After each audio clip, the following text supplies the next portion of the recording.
जादाब सामंत जी, राजू हरि जी और भारी संख्या में यहां पर उपस्थित भारतीय जनता पार्टी को अपना आशीर्वाद देने के लिए उपस्थित पश्चिमी मेदिनीपुर विधानसभा क्षेत्र से जुड़े हुए सभी भाइयों बहनों, मैं मर्यादा पुरुषोत्तम भगवान श्री राम और भगवान श्री कृष्ण की भूमि से परमहंस राम कृष्ण की इस पावन भूमि पे आया हूं। बंगाल की इस धरती को मैं कोटि कोटि नमन करते हुए आप सबका हृदय से अभिनंदन करता हूं।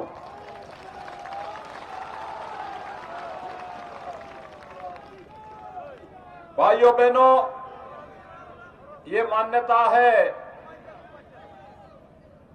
कि वैष्णव भक्ति से बंगाल की धरती को सरोवर करने वाले चैतन्य महाप्रभु इसी मेदिनीपुर होते हुए जगन्नाथपुरी की यात्रा किए थे। बंगाल की धरती प्रेरणा की धरती है। भारत के अंदर सांस्कृतिक राष्ट्रवाद की अलग जगाने की बात हो या फिर भारत की स्वाधीनता आंदोलन में विदेशी हुकूमत के पैरों को खाड़ने के लिए, अपनी शहादत देने के लिए मेदिनीपुर की धरती ने शहादत में कभी अपने आप को पीछे नहीं किया।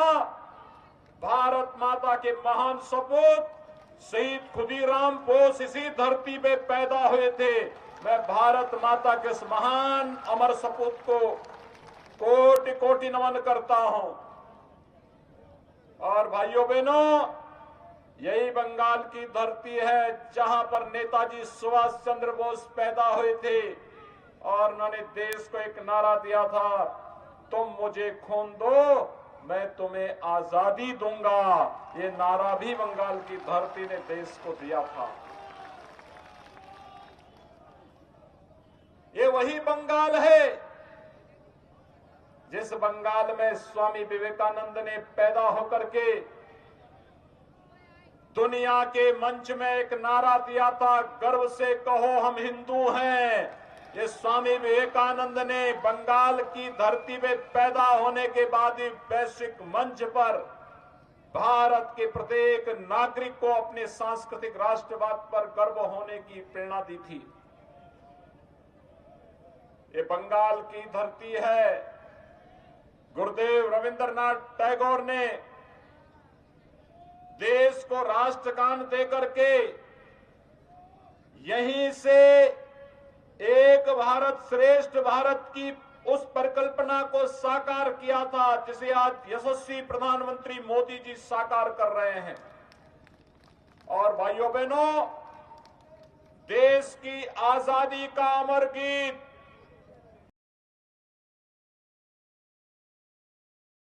ने बंगाल की ही धरती पर लिखा था, जो आज भारत की आजादी के बाद भारत का राष्ट्रगीत बना है।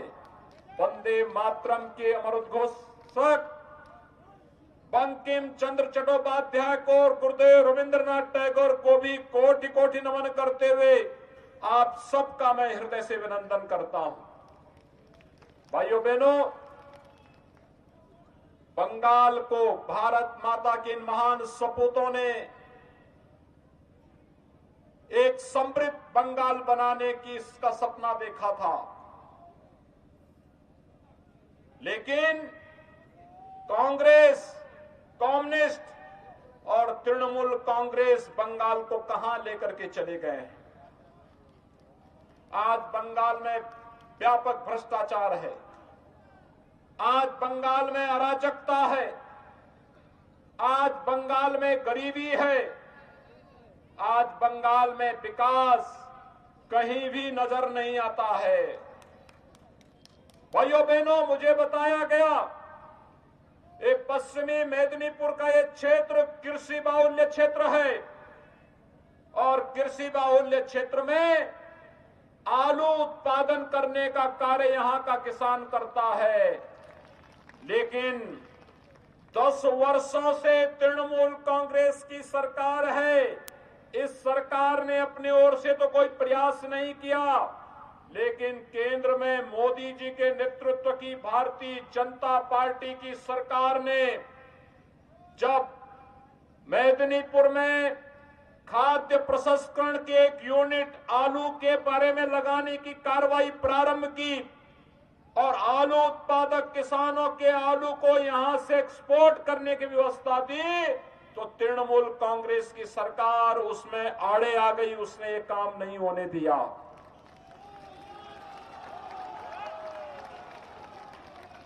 दस वर्षों से तृणमूल कांग्रेस की सरकार बंगाल में है, लेकिन भाइयों बहनों, बंगाल की बदहाली को, बंगाल की गरीबी को दूर नहीं कर पाई।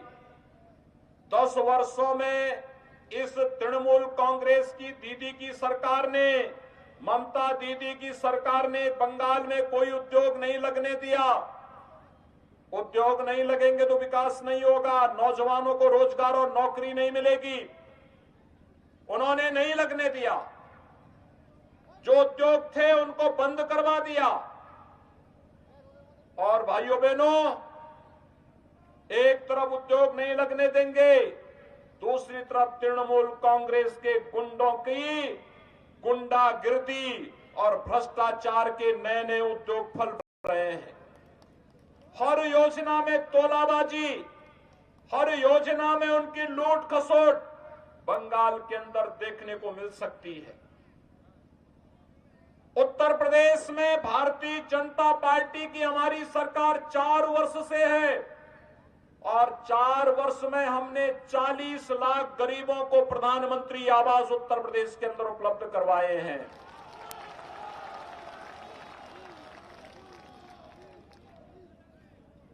1,38,00,000 गरीबों को निःशुल्क विद्युत के कनेक्शन उपलब्ध करवाए हैं।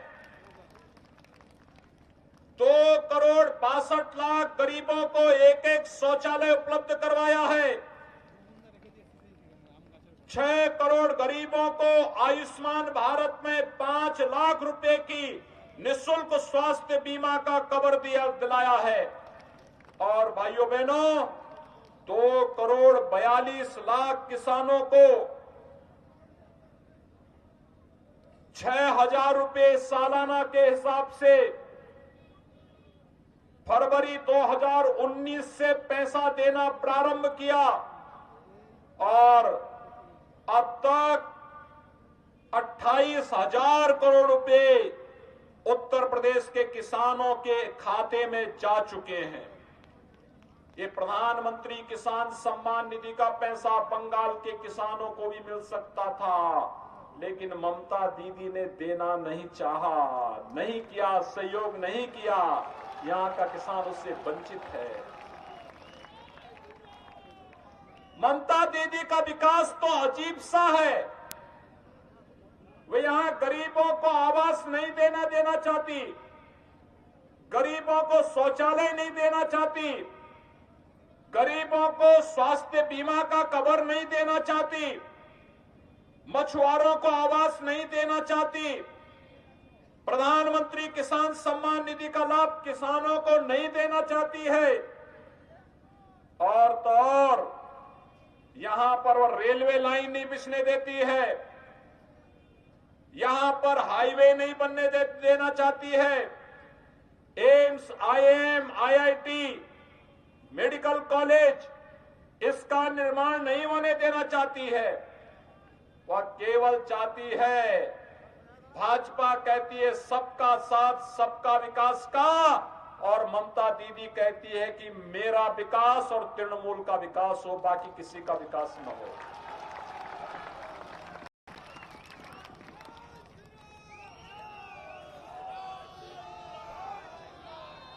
भाइयों बहनों, ममता दीदी का नारा यही है बंगाल में, मेरा विकास और तृणमूल का विकास। भाजपा का नारा है सबका साथ सबका विकास। विकास का। और भाजपा इसीलिए तो कह रही है कि भाजपा को बंगाल के अंदर मौका दीजिए। भारतीय जनता पार्टी घुसपैठ की समस्या का समाधान करके रख देगी। घुसपैठ बंगाल के अंदर नहीं होने देगी। भारतीय जनता पार्टी को मौका दीजिए। जो लोग दुर्गा पूजा को प्रतिबंधित करते हैं, मां सरस्वती की पूजा को प्रतिबंधित करते हैं, वे लोग बंगाल की धरती में टिक नहीं पाएंगे। ममता दीदी तो पहले जय श्री राम को प्रतिबंधित करने का प्रयास की, लेकिन मैं आपका अभिनंदन करूंगा कि आप सबने जय श्री राम का नारा ही हर जवान से निकलना लग गया है। मैं हर यहां के नौजवान के मुंह से, हर बुजुर्ग के मुंह से, हर माता और बहन के मुंह से जय श्री राम का नारा इस समय सुन रहा हूं। यही तो राम की महत्ता है।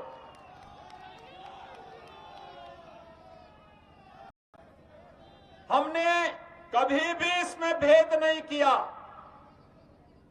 और राम तो सबके हैं। लेकिन दीदी कहती है कि राम का नारा क्यों लगेगा, जय श्री राम के नारे क्यों लगेंगे। पता नहीं, दीदी को तो अब भगवा से भी बैर हो गया है। अब कहती है दीदी कि मुझे भगवा से चिढ़ है, मैं इसको देखना नहीं चाहती हूं। आपको याद होगा, ये भगवा तो भारतीय संस्कृति की प्रतीक है, भारत की सनातन धर्म की प्रतीक है, भारत के आन बान शान का प्रतीक। हमारा जो तिरंगा है, उस तिरंगा में जो सबसे ऊपर की पट्टी है वो केसरिया है, वह भगवा कलर का प्रतीक है।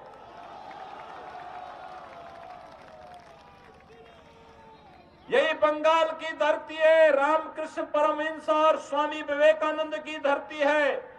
स्वामी प्रणवानंद ने इसी धरती से उद्घोष करके भारत के सनातन हिंदू धर्म की रक्षा का आह्वान प्रत्येक भारतवासी से किया था। और भाइयों बहनों, यही बंगाल की धरती है। आज ममता दीदी पहले जय श्री राम पे रोक लगाती है, फिर भगवा कपड़े से चिढ़ती है, और अब तो कहती है कि दुर्गा पूजा भी नहीं होने देंगे। मुझे याद है 2 वर्ष पहले उन्होंने दुर्गा पूजा को रोकने का प्रयास किया था। उत्तर प्रदेश में भी एक साथ दुर्गा पूजा की अष्टमी की तिथि और मुहर्रम की तिथि पड़ी थी। उत्तर प्रदेश में मैंने इस बारे में कहा था, मैंने कहा दुर्गा पूजा होगी और दुर्गा पूजा को रोकेंगे नहीं। जगह जगह दुर्गा जी के पंडाल लगाए गए, पूजा हर जगह हुई थी। और फिर कोलकाता हाई कोर्ट को कहना पड़ा था कि अगर उत्तर प्रदेश में दुर्गा पूजा हो सकती है तो बंगाल में क्यों नहीं हो सकती है।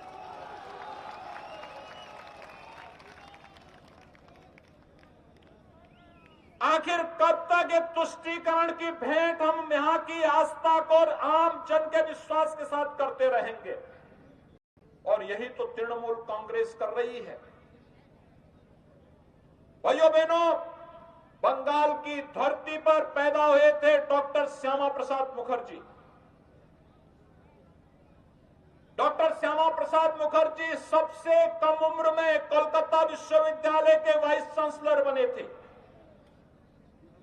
और उन्होंने अंग्रेजों की उस कुटिलता को बेनकाब किया था जिसमें बांग्लादेश बनाते समय हिंदू बाहुल्य क्षेत्रों को भी बांग्लादेश में मिलाने की जो कांग्रेस की कुत्सित चेष्टा थी, उसको बेनकाब करने का काम किया था डॉक्टर श्यामा प्रसाद मुखर्जी ने। ये मेदिनीपुर और तमाम अन्य क्षेत्र ऐसे थे जिसको उस समय एक साजिश के तहत बाहर करने का प्रयास हो रहा था। लेकिन भाइयों बहनों, जब कश्मीर के अंदर कांग्रेस की कुत्सित चेष्टा के कारण संविधान में धारा 370 जोड़ी गई, तो धारा 370 को हटाने के लिए किसी ने आंदोलन किया था। तो इसी बंगाल की धरती पर पैदा होने हुए डॉक्टर श्यामा प्रसाद मुखर्जी ने उस समय नारा दिया था, एक देश में दो प्रधान, दो निशान, दो विधान नहीं चलेंगे का नारा दिया था। और आज डॉक्टर श्यामा प्रसाद मुखर्जी के सपने को साकार किया है देश के यशस्वी प्रधानमंत्री श्री नरेंद्र मोदी जी ने, देश के गृह मंत्री श्री अमित शाह जी ने, जिन्होंने कश्मीर में धारा 370 को हमेशा के लिए समाप्त कर दिया। आज अगर मेदिनीपुर का नागरिक जम्मू कश्मीर में जमीन खरीदना चाहेगा, प्रधानमंत्री मोदी जी ने आपको यह अधिकार दे दिया है कि आप जम्मू कश्मीर में जाकर के भी अपने लिए जमीन खरीद सकते हैं। हमारे लिए एक भारत श्रेष्ठ भारत और भारत का प्रत्येक नागरिक भारत माता का सपूत है। हम उसके साथ कोई भेदभाव नहीं कर सकते हैं, कोई भेदभाव नहीं कर सकते हैं। 500 वर्षों से कांग्रेस की कुटिल नीति के कारण अयोध्या में राम मंदिर के लिए हिंदू जनमानस जिस आस के साथ संघर्ष करता था, उसको कांग्रेस और उसके सहयोगी दल पूरा नहीं होने देते थे। आज आपने देखा होगा, प्रधानमंत्री मोदी जी बने, सभी बाधाओं को दूर कर दिया गया। 5 अगस्त 2020 को प्रधानमंत्री मोदी जी ने अयोध्या में भगवान राम के भव्य मंदिर निर्माण का शुभारंभ भी कर दिया है। अयोध्या में भगवान राम का भव्य मंदिर निर्माण कार्य आज युद्ध स्तर पर आगे चल रहा है। भाइयों बहनों, अयोध्या में भगवान राम का मंदिर भारत की सनातन आस्था का प्रतीक है, भारत का राष्ट्र मंदिर है। देश और दुनिया का हर श्रद्धालु जब अयोध्या में आएगा, भगवान राम का तो दर्शन करेगा ही, साथ साथ अयोध्या में भारत सेवाश्रम संघ, रामकृष्ण मठ और साथ साथ चैतन्य महाप्रभु के भी दर्शन आपको अयोध्या जी में भी उसी प्रकार से होंगे जैसे बंगाल की धरती पर होते हुए दिखाई देते हैं। हमने तो कोई भेदभाव नहीं किया। बंगाल की धरती पर स्वामी विवेकानंद पैदा हुए, लेकिन राष्ट्रीय स्वयंसेवक संघ के एक प्रचारक ने स्वामी विवेकानंद की शिला स्मारक का निर्माण कन्याकुमारी में करने का कार्य किया था। कन्याकुमारी तमिलनाडु में है, आप जाइए, आज वहां का एक प्रमुख पर्यटन केंद्र के रूप में, प्रेरणा केंद्र के रूप में विवेकानंद शिला कन्याकुमारी के अंदर बनी हुई है। हमने तो पूरे देश को जोड़ने का कार्य किया है और ये चुनाव हमारे लिए केवल सत्ता परिवर्तन का माध्यम नहीं है, ये चुनाव हमारे लिए बंगाल के नौजवानों को रोजगार देने का माध्यम बनेगा।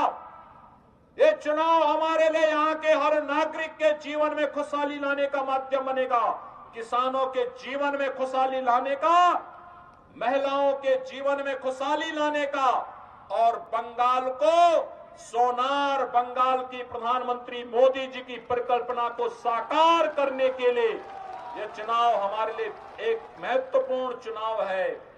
बंगाल की अस्मिता, बंगाल के समृद्ध बंगाल के रूप में, सोनार बंगाल के रूप में बंगाल को आगे बढ़ाने का एक अभियान है और उस अभियान में आप सबको सहभागी बनाने के लिए आज हम सब आपके बीच में आए हैं।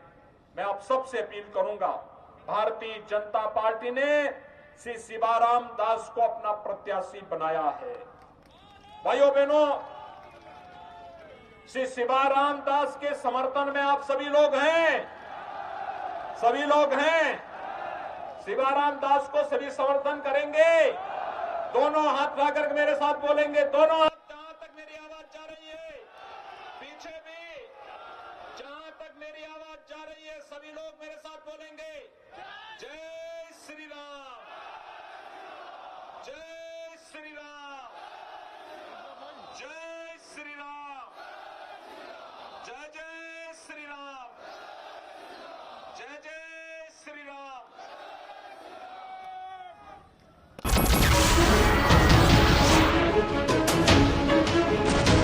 नमस्कार, मैं हूं मानक गुप्ता। अगर आपको हमारा ये वीडियो पसंद आया हो तो इसे लाइक और शेयर जरूर करें और हां, हमें सब्सक्राइब और फॉलो करना ना भूलें ताकि आप देश और दुनिया की कोई खबर मिस ना करें। तो जुड़े रहिए हमारे साथ और देखते रहिए News 24।